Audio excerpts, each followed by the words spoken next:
Halo teman-teman, ini gue mendapat chatting dari seorang dokter dari Instagram ya.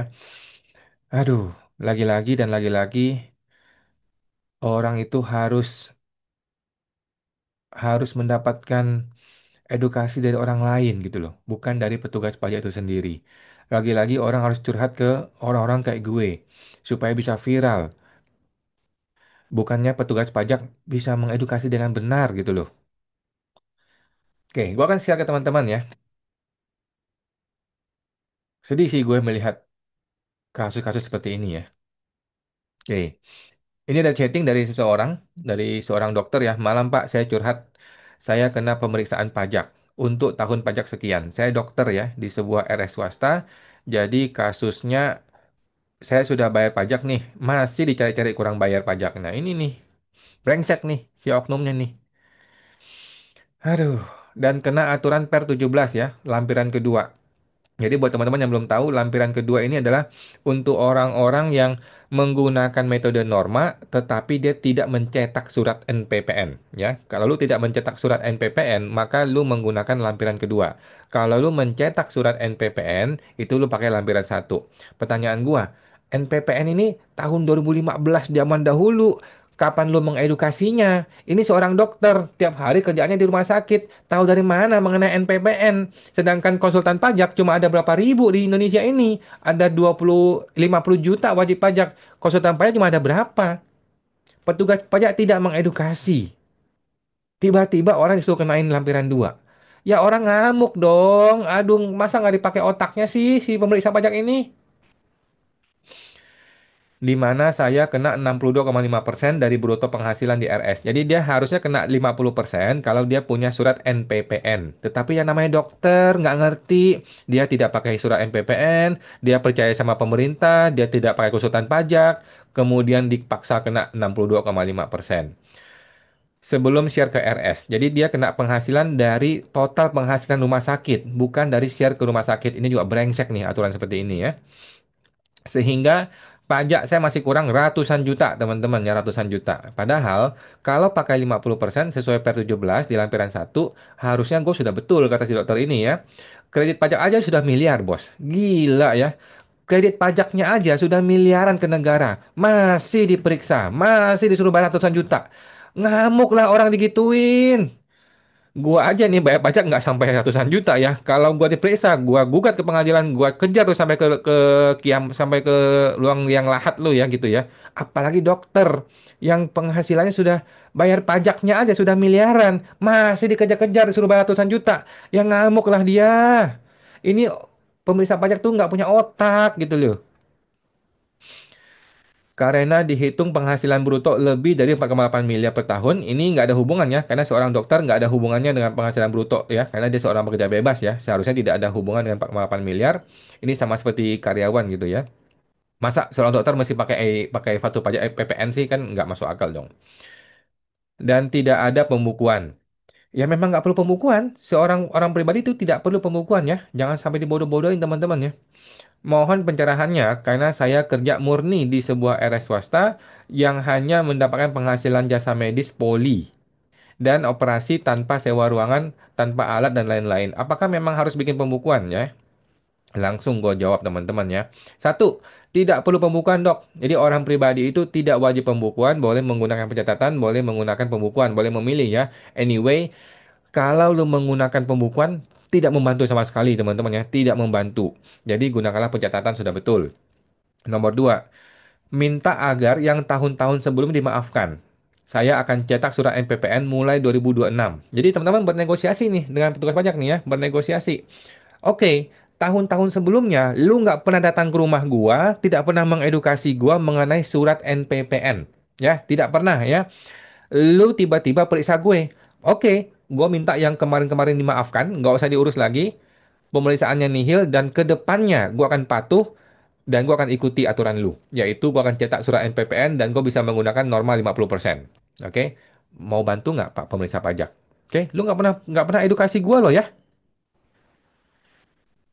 Seorang dokter aja ketika mau operasi orang harus diedukasi dulu begini begini begini loh begini begini. Orang sudah setuju baru dia dioperasi. Masa orang dikenain pajak nggak ada edukasi sama sekali? Kan brengsek kalau gitu.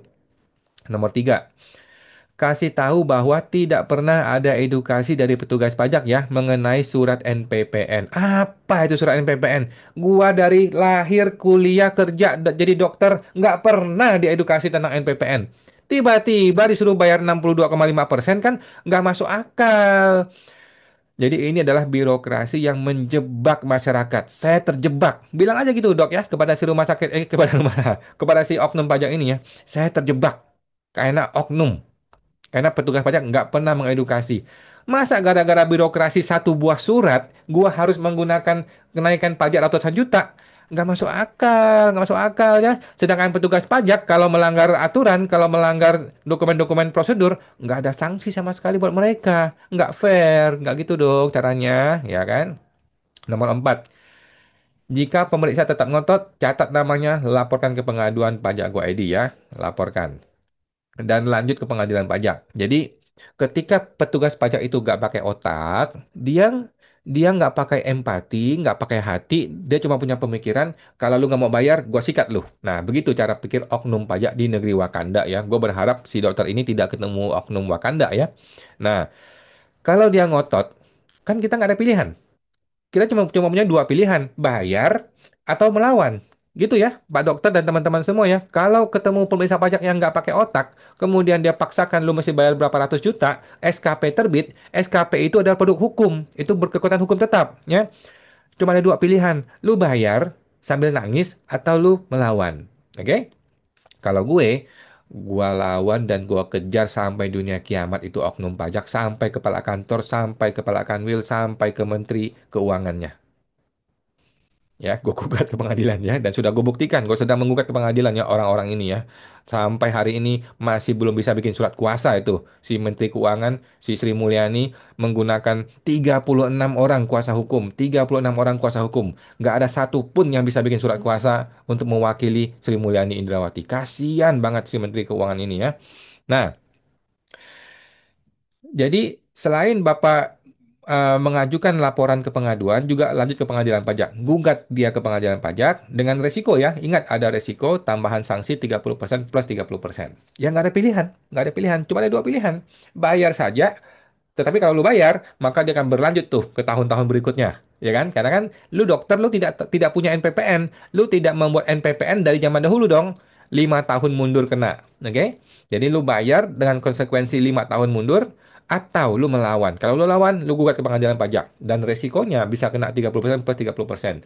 Dan juga ke pengadilan negeri ya. Jangan lupakan pengadilan negeri ya. Karena pengadilan negeri sangat bagus untuk menggugat oknum-oknum pajak ini ya. Karena kalau di pengadilan pajak, dia bisa pakai pengacara negara gratis. Ya, nggak usah bayar dia. Kita bayar pengacara. Kita bayar bayar pengacara mahal nih untuk masuk masuk ke pengadilan pajak kan. Kalau pengadilan negeri berbeda. Kalau pengadilan negeri lu gugat pribadinya. Si pribadi ini tidak boleh pakai pengacara negara. Dalam kasus gue, dia mulai menggunakan pengacara negara tetapi tetap ditolak oleh hakim. Tapi nanti kita lihat bagaimana kasus pengembangannya ya. Nah, seperti itu teman-teman ya. Jadi kasus seperti ini sudah menjadi masalah klise ya. Sudah sering sekali gue mendengar dokter seperti ini ya. Jadi ada dua bermasalahan. Masalah pertama adalah penghasilan dokter itu yang mana? Oke, contoh. Pasien dioperasi, dia bayar 100 juta gitu ya, jasa dokter nih kepada rumah sakit. Dari rumah sakit itu kan sharing ke dokter. Dari rumah sakit sharing ke dokter itu anggaplah 30% ya, gue nggak tahu ya. Anggaplah 30% biar gampang ya. Dari 100 juta, yang dokter cuma dapat 30 juta. Oke? Yang mana yang dianggap bruto bagi penghasilan dokter di SPT pribadinya? Apakah 100 yang diterima rumah sakit atau 30 yang diterima oleh dokter? Oke? Gua kasih tahu teman-teman ya. Menurut hukum pajak di Indonesia itu harusnya yang 100. Seabsurd-absurdnya itu hukum, segoblok-gobloknya itu hukum, tapi begitulah hukum. Hukum tuh bilangnya 100. Oke? Tetapi kalau lu jadi dokter, lu pilih yang mana? Kalau lu pilih dokter, lu jadi dokter, lu pilih yang mana? Oke? Semua dokter pasti maunya pakai yang 30%, pakai yang 30 juta. Karena memang itulah yang kami dapatkan. Itulah sharing kami, itulah bagian kami. Gitu loh. Itulah penghasilan kami. Yang 100 itu penghasilan rumah sakit. Ya, sharing kita itu 30 juta, 30%. Ya.